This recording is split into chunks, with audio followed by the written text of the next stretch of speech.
Understanding this one idea might change your perspective on a whole bunch of stuff. Rings on trees, ripples in water, and Russian dolls.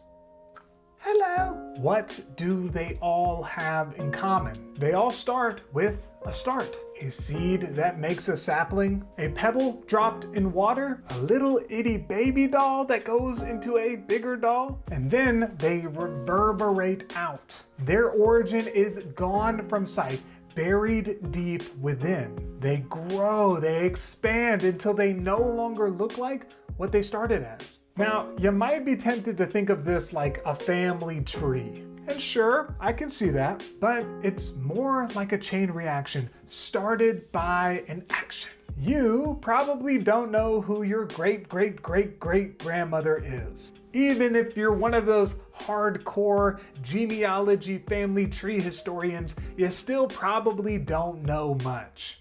Yet, here you are, a consequence of their actions, right?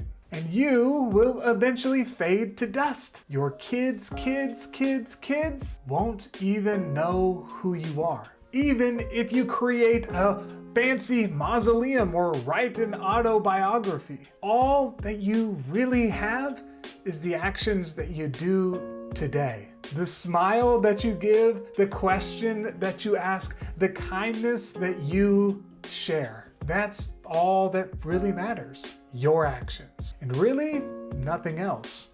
Your business and house will eventually crumble to dust. But you and what you do, well that's going to be causing a chain reaction long after you become a skeleton.